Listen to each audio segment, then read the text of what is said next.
A paz do Senhor, meus irmãos. E aí, tudo bem com vocês? Eu espero que você esteja bem sim. Eu sou o pastor Heraldo e nós vamos então para mais uma EBD em Foco.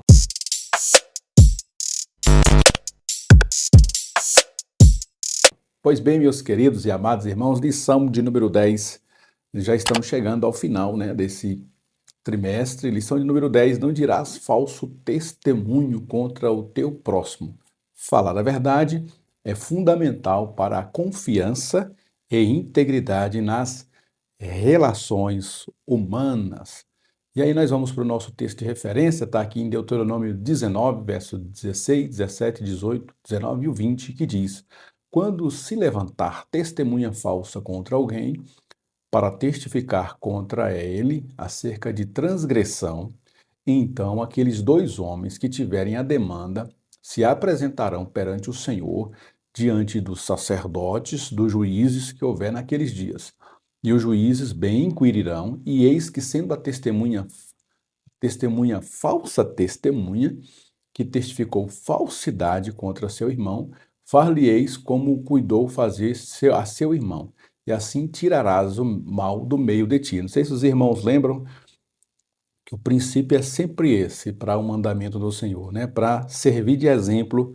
Eu falei isso em lições anteriores com relação ao adultério, com relação ao assassinato. É sempre isso, é que fique de exemplo. Principalmente eu falei, bati muito nessa tecla na questão do adultério, para que fique de testemunho, para que fique bem observável às outras pessoas, para não cometerem esse mesmo erro, essa mesma quebra do mandamento. Para que os que ficarem o ouçam e temam e nunca mais tornem a fazer tal mal no meio de ti. A gente vai ver no decorrer da lição que esse mal ele quebraria até mesmo o princípio da justiça, né? Se uma falsa testemunha prejudica uma outra pessoa e isso fica impune, o próprio sistema de justiça fica questionável, né? E aí a nossa introdução diz: o nono mandamento se estende além dos falsos testemunhos acerca de alguém. Ele ressalta o cuidado que devemos ter com o que ouvimos e também com o que iremos dizer. Geralmente, falso testemunho diz muito respeito em relação àquele que fala, né? Um falso testemunho, alguém está testemunhando falsamente contra alguém, mas essa lição aqui ela vai ampliar também para aqueles que estão dando ouvidos a essas falsas informações que estão chegando.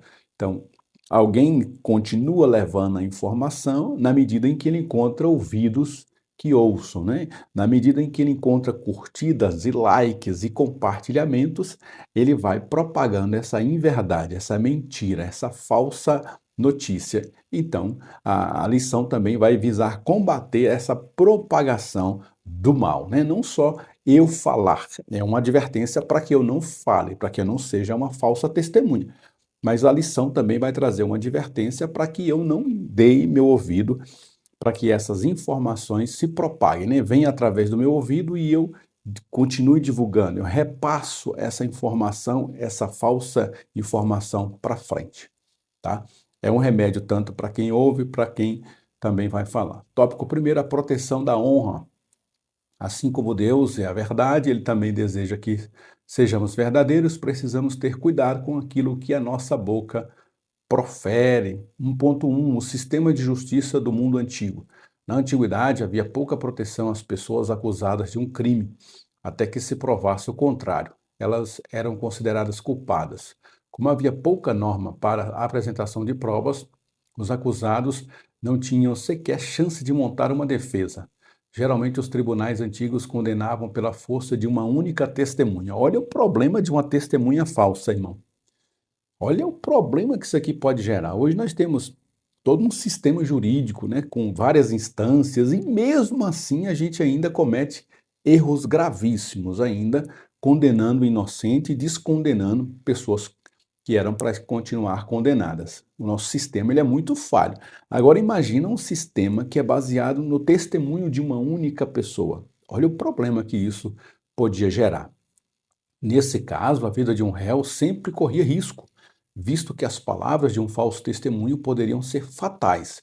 Como esse sistema legal era sujeito a abusos, Deus estabeleceu o nono mandamento para proteger a vida humana. Então, Deus estabelece o nono mandamento para que as pessoas, a partir do mandamento, temendo o mandamento do Senhor e as punições que poderiam vir a partir disso, elas tomassem cuidado, né, para que não testemunhasse de maneira falsa e prejudicando assim a vida de outra pessoa. Ficou estabelecido também que o acusador deveria atirar a primeira pedra. E caso fosse comprovada a alegação, fosse falsa, o acusador deveria ser punido aí na mesma medida, né? O texto sempre vai aplicar uma punição proporcional àquilo que aconteceu com aquela vítima, com aquela pessoa que acabou sendo punida injustamente, e para que fique como exemplo. Então, vai ser na mesma moeda, na mesma medida, para que fique como exemplo para os demais. Aqui é um comentário que eu achei interessante. Eu trouxe vários comentários da própria lição para esse vídeo. Eu achei interessante vários e vários comentários. Esse é um dos primeiros, do Jochen Duma, que diz assim: alguém observou adequadamente que dois princípios emergem desses regulamentos. Na administração da justiça, o próximo deve ser protegido da testemunha falsa, e a própria administração da justiça tem de ser salvaguardada. O que está em questão é a proteção tanto do próximo quanto do próprio sistema de justiça. O sistema de justiça existe para assegurar o bem-estar do homem. Yahvé proibiu o homicídio, o adultério e o roubo nos respectivos mandamentos precedentes. Mas, para alcançar esse objetivo, de modo que a vida, o casamento e a propriedade sejam realmente salvaguardados, é necessário que haja uma boa instituição legal. A testemunha falsa é um grande mal, mas se todo o sistema de justiça não funcionar, e se os juízes forem corruptos, a situação é ainda pior. Nesse caso, a própria sociedade estará à beira do colapso. Resumindo aqui, essa fala do Joachim Douma é que o sistema judicial aqui, o sistema de punição, o sistema legal aqui, corre risco se essa pessoa que testemunhou falsamente não tiver o temor da lei do Senhor. Então, se a lei do Senhor, o mandamento está protegendo com que esse tipo de atitude, né, aquele crime não se propaga, a pessoa que cometeu aquele crime, mas ao mesmo tempo tem que proteger também para que essa testemunha não seja falsa, para que o próprio sistema de justiça não seja colocado em xeque. O sistema de justiça colocado em xeque, a sociedade entra em colapso. A gente vê isso em muitas sociedades modernas, em que há revolução da população. A população vai às ruas, toma as ruas, porque ela já percebeu que a polícia está corrompida, o judiciário está corrompido, o executivo está corrompido, todo o sistema, principalmente judicial, policial, está totalmente corrompido, não tem mais saída. Então, o que a população faz? Vai para a rua protestar, vai quebrar os prédios, vai fazer manifestação, porque todo o sistema está corrompido. Entra a sociedade, literalmente, entra em colapso. Por isso que a lei do Senhor está salvaguardando aqui, protegendo não somente a vida daquela pessoa, a honra daquela pessoa, mas também o próprio sistema judicial. 1.2, cuidado com as palavras. O princípio subjacente desse mandamento é a proibição de todas as formas de falsidade. O nono mandamento diz respeito não somente ao falso testemunho, mas também às mentiras e fofocas que vivemos no dia a dia, sendo a mais flagrante aquela que prejudica diretamente outra pessoa. Quando a Bíblia condena a fofoca, ela está falando muito mais do que falar casualmente da vida de alguém. Está falando de prejudicar a reputação de algumas pessoas através de comentários que não nos dizem respeito. Para Deus, a boa reputação tem um valor incalculável. Provérbios 22, verso 1. Dizem que a mentira é como um balde de penas atiradas de uma montanha. Ela fica pairando no ar e jamais se recolhe o que se espalhou. Imagina você dizer algo a respeito de alguém e esse negócio, principalmente no nosso tempo, irmão, em que as notícias elas se espalham, as informações elas viralizam. Imagina que foi uma brincadeira, foi uma piada, enfim, foi um mal-entendido, digamos assim, foi um equívoco da pessoa. E esse negócio se espalhou de uma forma que chegou em todas as pessoas, muitas milhões, milhares de pessoas pegaram essa informação falsa a respeito de uma pessoa e a honra dela e a imagem dela foi denegrida. Mesmo que você venha em rede nacional se retratar, nunca mais você conseguirá reparar o dano que causou aquela pessoa. Então, cuidado nas palavras. Hoje em dia, com o advento das redes sociais, do Facebook, Instagram, do X, etc., com muito cuidado ao compartilhar uma informação, principalmente a respeito de uma pessoa. Eu acompanho muitos blogs, muitos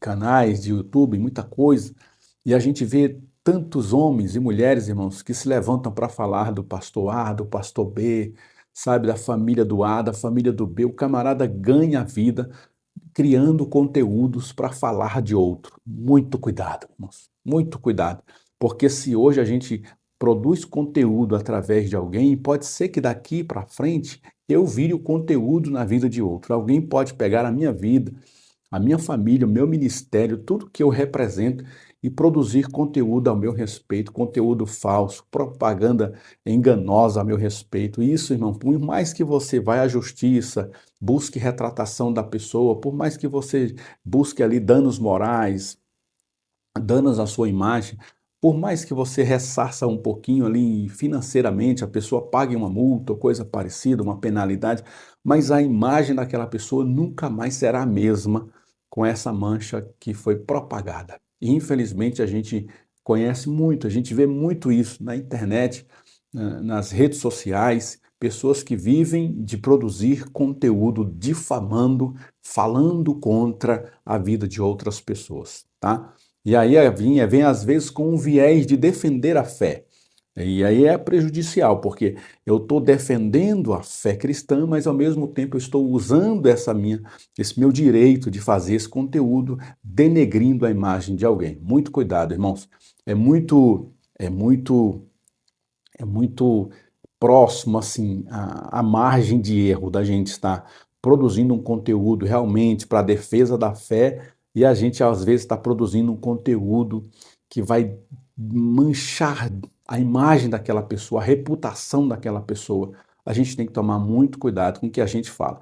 Vocês podem reparar que, geralmente, aqui no meu vídeo, eu procuro não citar nomes, embora a gente conheça muitos nomes que a gente poderia citar aqui como exemplo de coisas erradas, de problemas envolvendo igreja, mas eu evito mencionar nomes, eu conto às vezes a história por alto, para que vocês tenham uma imagem de uma história, mas nunca mencionando o nome de pessoas, mencionando pessoas, porque a gente sabe que depois que a gente fala aqui, depois que eu falar e ficar gravado e for publicado esse vídeo, não tem mais reparação, o problema está feito.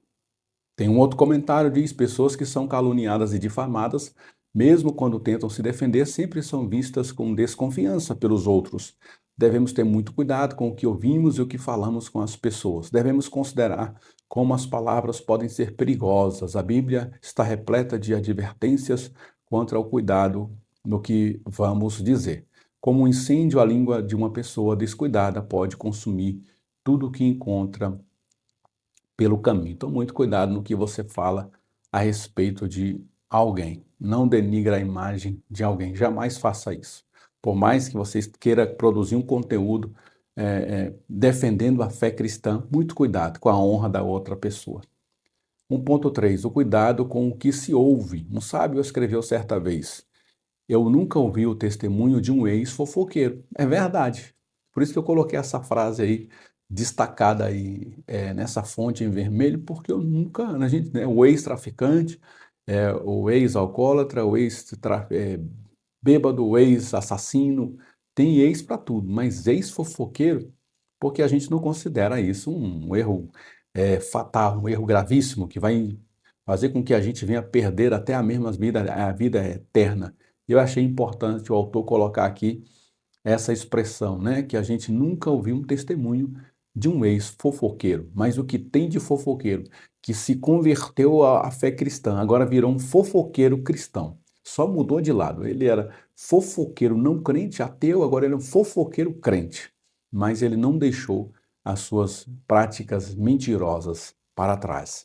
Às vezes não temos a dimensão de como o pecado da fofoca é algo tão comum entre as pessoas. O outro lado da questão, que tão errado quanto dizer algo acerca de alguém, é prestar-se ao serviço de ouvir. É o que eu falei lá no começo. Se alguém está falando, é porque tem alguém ouvindo, é porque não se cortou esse mal pela raiz. A minha esposa, ela tem uma estratégia muito boa, eu quero te ensinar a estratégia dela. Eu já coloquei algumas vezes em prática essa estratégia e funciona, que é uma beleza. Se uma pessoa vier falar assim, olha, vamos supor que eu esteja falando assim, irmã Maria, eu queria contar um negócio para a senhora a respeito ali da irmã Paula. Aí você, irmã Maria, falasse assim, a irmã Paula, eu posso ligar para ela vir aqui ouvir essa história para ver se vai bater a informação? Se só vai falar para mim se ela estiver presente. Não, é porque é um negócio que ela não pode ouvir, não. Então, se ela não pode ouvir, se não pode ser na frente dela, eu não quero ouvir essa história. Pronto, acabou a conversa, irmão. Acabou ali aquele diálogo. Se você falar assim, eu só vou ouvir o que você tem a respeito da Paula, se a Paula estiver presente. Eu só vou ouvir o que você tem a respeito, para falar a respeito do pastor, se o pastor estiver presente, porque ele tem que se defender. Porque se for uma inverdade, se for uma mentira, como é que ele vai se defender? Só vai ficar a sua palavra. Então ali acaba a conversa na hora. É só você falar assim: eu preciso só fazer uma ligação aqui, eu vou chamar o pastor, porque aí você fala e ele vai poder se defender, né, irmã? Ah, não, não, não, então deixa para lá. Aí pronto, acabou a conversa por ali. Tá? Então a conversa só se propaga quando tem um ouvido para ouvir e depois essa mesma boca esse mesmo ouvido que ouviu vai propagar através da boca essa inverdade para outra pessoa e essa história vai se espalhar e vai ser criado um problemão. Como que poderíamos ter cortado isso? Lá na primeira pessoa que esse fofoqueiro foi contar um caso, quando ele fosse contar o caso, ó, você pode contar, mas eu primeiro vou ligar para o fulano e quando o fulano estiver presente, aí sim, na presença dele, você vai contar algo a respeito dele. Mas geralmente a gente não tem coragem de fazer isso, a gente prefere ouvir, por mais que a gente não vai divulgar essa informação falsa, mas a gente prestou o nosso ouvido a esse tipo de pessoa. Um antigo ditado rabínico diz que a calúnia mata três: aquele que fala, aquele que ouve e aquele sobre quem está se falando. Então, se você praticasse essa dica que eu dei aqui agora, você evitaria esses três tipos de morte, né? Aquele que fala, porque ele não ia falar, o que ouve, você não ia ouvir, e a pessoa que ele ia falar mal, porque ele não vai falar mal mais. Então, você evitou três mortes, irmão. Apenas isso.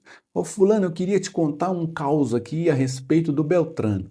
Olha, eu só vou ouvir você quando eu ligar para o Beltrano e ele estiver presente. Pode ser assim? Se a pessoa falar, pode ligar, eu vou falar na frente dele, porque eu sei a verdade e eu vou contar para você na frente dele, porque eu quero desmascarar ele. Aí chama, irmão. Já que vai se esbagaçar tudo ali, então chama. Fulano, ó, Beltrano tá querendo falar um negócio aqui a teu respeito, eu quero você presente aqui, porque eu quero que você se defenda na frente dele. Pronto, irmão. Se for assim, você já vai resolver um problemão ali entre os três, entre as partes, tá tudo resolvido. Se fosse uma mentira, ele ia falar: não, moço, não precisa chamar a pessoa aqui não, deixa esse negócio para lá. E ele vai procurar outra pessoa para invocar essa mentira de Satanás aí. O puritano Thomas Watson disse certa vez: aquele que gera uma calúnia carrega o diabo na língua, e aquele que recebe carrega o diabo no ouvido. Olha só. Tenta decorar essa frase. Então, toda vez que você falar algo a respeito de alguém, Satanás emprestou a sua língua, né? Pegou a sua língua emprestada. E toda vez que você der ouvido a uma fofoca de alguém, Satanás pegou o seu ouvido emprestado. Imagina que coisa mais prejudicial seria para você. É muito comum ouvirmos acerca de alguém e fazermos determinados julgamentos porque ficamos envolvidos nesse pecado. A fofoca atrai, ela é doce para muitas pessoas. Cuidemos de nossos ouvidos. Mais um comentário aqui: a preferência em ouvir algo ruim do que algo bom acerca de nosso próximo é um fenômeno universal. Isso é natural do homem caído. A reputação pode ser roubada rapidamente, mas jamais será devolvida na mesma velocidade. É o que eu falei. Você divulgou algo aí nas suas redes sociais a respeito de algum pastor. E esse negócio espalhou, viralizou. E aí o pastor ele conseguiu provar que não era aquilo. E ele tem o direito de resposta, ele vai também gravar um vídeo, você também vai gravar um vídeo falando que foi um equívoco e não era bem assim, mas não será na mesma medida de que essa mentira foi propagada. A verdade vai caminhar de maneira mais lenta para poder ser desfeito esse mal e provavelmente não vai ser desfeito por completo. Então, cuidado nas informações que a gente repassa acerca de alguém, né? O que devemos fazer quando alguém deseja nos dizer algo que sabemos que fere o caráter de Deus? Simplesmente interromper e mudar de assunto, porque esse tipo de conversa não edifica a vida de ninguém. Então, assim, às vezes a gente não quer ser grosseiro com a outra pessoa, falando, irmão, eu não quero ouvir essa conversa. Não, não precisa, irmão, só você falar assim, fulano de tal, eu vou só ligar ali pro Beltrano, aí eu vou chamar ele aqui, ou então eu vou botar no Viva Voz aqui. Se ele não puder vir, eu vou botar no Viva Voz. Aí você me conta o que você vai falar a respeito dele, para que se ele ouvir e não for verdade, aí ele pode se defender, irmão. Eu sempre faço assim, tá? Beleza? Então você pode falar só quando a outra pessoa estiver presente. Pronto, irmão, toda a demanda ali foi encerrada automaticamente. Tópico 2, amando a verdade. Vivemos um tempo em que certo está errado, errado para muitas pessoas é realmente o que é certo.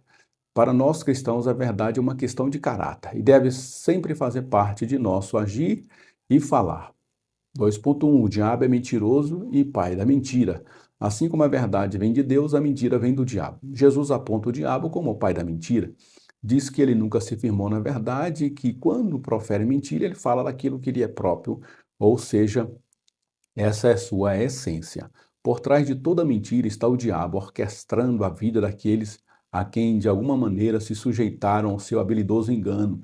João nos diz que ele é a fonte de todo engano e pecado, e todo aquele que peca pertence a ele.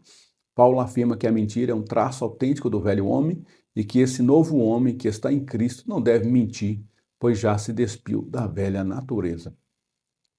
Imagina uma pessoa sendo usada pelo diabo.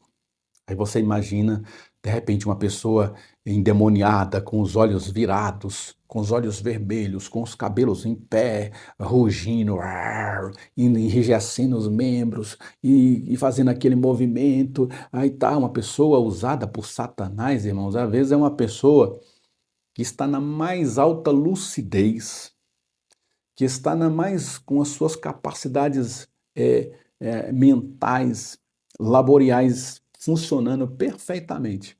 O problema é que ela vai ser usada por Satanás em uma área em que a gente acha que não há nenhum problema. Propagar a mentira, divulgar algo que você sabe que não é verdadeiro, ou então que você deveria, antes de divulgar, procurar pelo menos trazer a pessoa para perto para ela poder se defender. Você divulgou algo a respeito de alguém, você divulgou a mentira, uma falsa informação a respeito de alguém que não era da sua conta, e aí você acabou de ser usado por Satanás, embora você não virou os olhos, você não ficou possesso, você não caiu no chão, você não enrijeceu os membros, você não fez uma voz diferente da sua voz, você simplesmente foi usado por Satanás ao fazer esse tipo de coisa. E a palavra de Deus diz que não pode uma fonte jorrar água doce e água amargosa. A gente acaba de ser usado por Satanás aqui. Daqui a alguns minutos a gente vai para a igreja e diz que vai ser usado por Deus para abençoar a vida de outra pessoa, ou pregando, ou cantando, ou contando um testemunho, ou falando alguma coisa na igreja. Isso é impossível de acontecer. Satanás, ou ele te usa, ou é Deus que te usa. Meio termo não existe na palavra de Deus. Então, uma pessoa pode muitas das vezes ser até um instrumento de Deus, mas em determinados momentos se permitir ser usada pelo diabo. Que pena, e existe muita gente disso, tá? Tome cuidado. 2.2 A verdade vem de Deus. A Bíblia coloca a verdade entre os valores humanos mais elevados. A verdade é parte integrante do caráter de Deus e de sua palavra. Se estamos em Deus, a verdade também será parte integrante de nossas vidas. Não podemos estar em Deus e viver associados com a mentira e o engano. A razão pela qual somos chamados a viver em verdade é porque servimos ao Deus da verdade. Se Deus é verdadeiro, conosco temos que viver em verdade diante dele e também com o nosso próximo.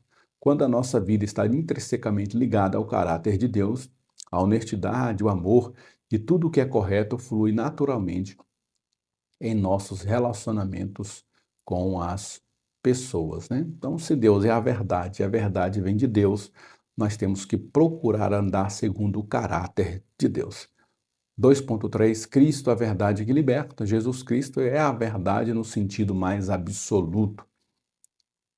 Tudo o que entendemos, tudo o que o entendimento humano anseia por saber, encontra nele a sua resposta. Ele é o Criador de tudo que existe, portanto, conhece tudo perfeitamente e entende de seu propósito e funcionamento. Mas não apenas isso, ele mesmo é Deus e pode nos revelar plenamente tudo o que precisamos saber sobre a sua própria natureza e planos. Cristo é a verdade absoluta que atende a todas as necessidades da mente humana, e o caminho completo e suficiente para o Pai, porque Ele é a sua plena revelação. Jesus Cristo é a verdade, verdade que liberta e santifica. Busquemos a cada dia crescer no conhecimento de nosso Senhor e Salvador, Jesus Cristo, né? Cristo é a verdade absoluta. Até uma frase bem conhecida, até título de livro, né? O que Jesus faria em meus passos, né? Mais ou menos isso, acho que é mais ou menos o que Jesus faria em meus passos. Se Cristo fosse agir através de mim hoje, literalmente, será que ele falaria isso? Ele divulgaria isso? Ele caminharia por aqui? Ele leria esse tipo de conteúdo? Ele ouviria esse tipo de música? Sempre é bom a gente fazer essa pergunta para nós. Se fosse Cristo no meu lugar agora, ele falaria esse tipo de coisa, ele ouviria esse tipo de música, ele falaria esse tipo de palavrão, ele daria esse tipo de informação. Ele falaria dessa forma com a esposa, com o filho. Então, todas as vezes que a gente for fazer algo, a gente se pergunta: o que Cristo faria em meu lugar exatamente agora? E provavelmente a gente vai parar com aquela ação, porque Cristo não faria aquilo que a gente está pensando em fazer ou falar. Tópico 3, conselhos práticos. O nono mandamento tem como objetivo principal defender a honra humana. A mentira e a falsidade aborrecem a Deus e prejudicam o próximo. 3.1, preservando a boa reputação. A proteção da honra é fundamental para a convivência social de qualquer comunidade ou nação. Nenhum homem deseja que sua reputação ou bom nome de sua família sejam atingidos. O bom nome e a boa reputação de uma pessoa constroem com tanto sacrifício e tempo podem ser destruídos em segundos quando o mandamento é violado. De acordo com a resposta 77 e 78 do Catecismo de Westminster, o nono mandamento exige a conservação e promoção da verdade entre os homens e a manutenção da nossa boa reputação e a do nosso próximo, especialmente quando somos chamados a dar testemunho. Ele proíbe tudo o que é prejudicial à verdade ou injurioso, tanto à nossa reputação quanto à do nosso próximo. E aí, uma pessoa que presta-se ao falso testemunho, ela prejudica a outra pessoa, isso sim é verdade. Mas nesse contexto nós estamos trazendo para nós, ela prejudica também a si própria. Quantas pessoas, irmãos, não são apontadas como fofoqueiros da igreja? Olha, aquela irmã ali, meu Deus do céu, toda vez que essa irmã chega perto aqui, ela começa a contar sobre a vida dos outros. Homem, aquele irmão ali, meu Deus, misericórdia, toda roda de conversa, a conversa dele é sempre falar do A, do B, do C, do pastor, da liderança. A gente já sabe exatamente quais são as pessoas que mais se deixam ser usadas pelo engano, pela mentira, pela fofoca, pela falsidade. A gente sabe no nosso meio quem são as mais usadas, então prejudica a minha própria imagem da pessoa. Imagina, irmão, você na igreja ser taxado como o fofoqueiro da igreja, como o cara mentiroso da igreja. Imagina que qualidade mais terrível é essa de um cristão. E aí tem aqui um comentário que eu quero fazer um pequeno acréscimo aqui, que diz assim: a mentira é vista na Bíblia como um pecado mortal. O lugar de destino dos mentirosos é o lago de fogo e enxofre. Aqueles que mentem e prejudicam a vida de outras pessoas não ficarão impunes. Eles sentirão na pele o que armaram contra o seu próximo. Está muito claro em toda a Escritura. E aí eu acrescentei essa expressão em destaque: não entristeçais o Espírito Santo de Deus, Efésios 4:30. Uma certa feita eu preguei essa mensagem na nossa igreja, falando sobre a tristeza do Espírito Santo. E o Espírito Santo muitas das vezes está triste conosco, não porque a gente matou alguém, porque a gente se desviou, porque a gente voltou a beber, a roubar, a se prostituir, mas porque a gente usa, e o próprio texto lá de Efésios, o contexto de Efésios 4, vai trazer alguns elementos que entristecem o Espírito Santo, e um deles é a mentira. E diz o texto: e não mintais uns aos outros. E a gente, muitas das vezes, irmãos, para encobrir uma coisa, a gente mente.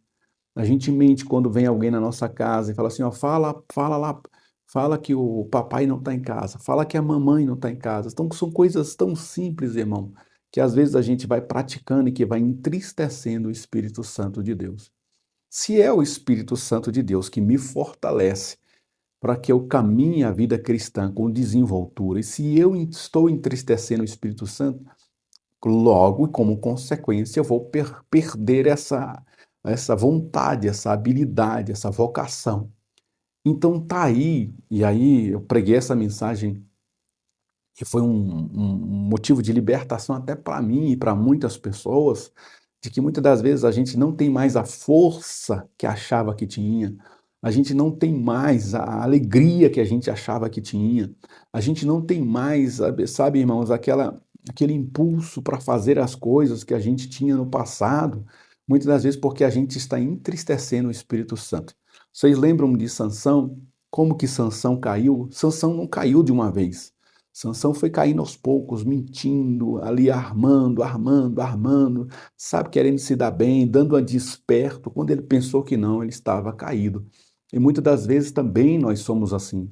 A gente começa com pequenas mentiras, com pequenos enganos, com pequenas fofocas, e isso vai entristecendo o Espírito Santo. Daqui a pouco a gente não consegue mais orar, a gente não consegue mais ler a Bíblia, a gente não tem mais vontade de ir para os cultos, a gente não tem mais vontade de estar na igreja, a gente vai perdendo as vontades pelas coisas espirituais. Daqui a pouco a gente começa a se afastar, começa a ver coisas na igreja, começa a achar erros na igreja que a gente não achava mais, começa, sabe, perder a vontade de estar no meio do povo de Deus, e daqui a pouco a gente está caído.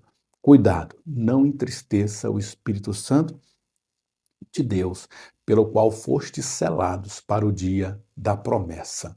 Amém? Quem tem ouvidos para ouvir, ouça o que o Espírito diz à igreja. Então, toda vez que você faz uma fofoca, diz uma inverdade a respeito de alguém, por mais que até mesmo seja uma verdade, mas você não tinha o direito de falar aquilo a respeito daquela pessoa, manchando a imagem daquela pessoa, sem dar à pessoa o direito de se defender, você acabou de entristecer o Espírito Santo de Deus. Então, se você é professor, vai dar essa lição, eu recomendo que você faça essa observância também, né? Porque às vezes a gente acha que a nossa queda virá de uma maneira assim abrupta e repentina, não. Às vezes vai ser muito gradual, a gente vai pecando em pequenos atos, em pequenas questões, vamos entristecendo o Espírito Santo, vamos apagando o Espírito Santo, quando pensa que não, você já não tem mais força para mais nada, está que nem Sansão, preparado para ser morto e envergonhado pelos inimigos. 3.2, o perigo da violação do mandamento. É muito comum as pessoas mentirem, principalmente quando buscam o próprio benefício. É o que eu falei ali, geralmente a gente vai mentir para ganhar alguma vantagem, né? O problema é que quando este limite é ultrapassado, o perigo é iminente. Já no Novo Testamento e no tempo da graça, que muitos pregam que Deus sempre usará de bondade, aconteceu algo com um casal que combinou entre si com uma doação para a igreja e querendo obter prestígio entre os apóstolos, ou de mentira, ou mentindo parte do valor.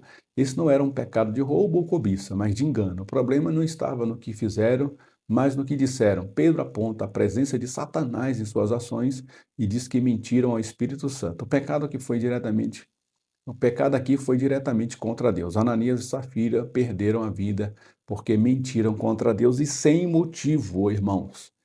Todas as vezes que eu leio esse texto, eu não encontro motivo para eles terem feito isso, a não ser eles terem a vontade de ganharem prestígio no meio da igreja. Eles já estavam totalmente errados, e eu não sei que evangelho é esse que eles ouviram na época, porque não tinham vantagem nenhuma, era só eles falarem: gente, eu tenho uma fazenda, vendi a fazenda por R$ 1 milhão, e está aqui a metade da fazenda. Pronto, não tinha necessidade deles doar tudo, era só eles doarem. Não, eu estou doando aqui 100 mil reais para a igreja. A minha fazenda valia 1 milhão, eu vendi, eu estou dando 100 mil para a igreja. Pronto, não tinha necessidade deles mentirem. Mas eles mentiram, não sei se para ganhar prestígio, para ganhar algum benefício dos apóstolos no futuro, não sei, mas acabaram perdendo a própria vida ali e até a sua salvação, tá? Muito cuidado. 3.3, a ocupação cristã. Estamos vivendo em um tempo em que as informações chegam numa velocidade gigantesca. Redes como Facebook, Instagram, Twitter, até mesmo jornalismo de TV estão recheados de falsas informações. É nesse tempo que nós cristãos somos chamados a ser revolucionários nessa sociedade pós-verdade. E até jornais antigos que a gente ligava à televisão para ouvir uma notícia, hoje a gente tem que duvidar de alguns jornais. É incrível, né? Duvidar de alguns jornalistas, porque a informação ela vem muitas das vezes recheada de ideologia. Então, dependendo da ideologia do jornalista, ele vai mascarar a informação. Dependendo da ideologia dele, ele vai amplificar aquela informação. Então, hoje em dia, até para assistir um jornais que antes a gente assistia até de olho fechado e cria naquilo como verdade absoluta, hoje a gente tem que tomar muito cuidado com aquilo que a gente ouve como informação. Os efeitos da falsa informação trazem muitos malefícios para a sociedade, destroem famílias, arruinam casamentos, implantam falsas teorias. Nossa ocupação deve ser a palavra de Deus. Somente ela pode curar nossa alma pecaminosa, nos capacitar a viver em amor com nossos semelhantes e impactá-los com nosso testemunho de salvação. E aqui a conclusão diz, considerando que o mundo jaz do maligno e, consequentemente, a forte campanha de desconstrução de tantos valores bíblicos cristãos, é crucial que o discípulo de Cristo busque e mantenha a mente e o coração cheios da palavra de Deus e procure andar em espírito em todo o tempo para não ser envolvido e influenciado pela cultura da mentira, do engano e do esfriamento do amor. Amém, irmãos? Você que é professor, nós trouxemos aqui um pequeno resumo aqui da lição, apenas alguns comentários. A lição está muito bem comentada, então tudo que está no texto dá para ser aproveitado. Tire ali, por causa do tempo, que é curto, tire aquilo que é mais importante, como eu fiz aqui, destaque aquilo que você acredita que é mais importante para levar para os alunos e deixa Deus te usar aí para combater esse mal terrível, né? Que é a falsidade, o engano, a falsa testemunha, pessoas mentirosas, fofoqueiras no nosso meio, tá? Deixa Deus te usar aí e que nós possamos, como instrumentos de Deus, abençoar a obra do Senhor nas nossas escolas dominicais. Até a próxima IBD em Foco, se Deus assim nos permitir. Amém.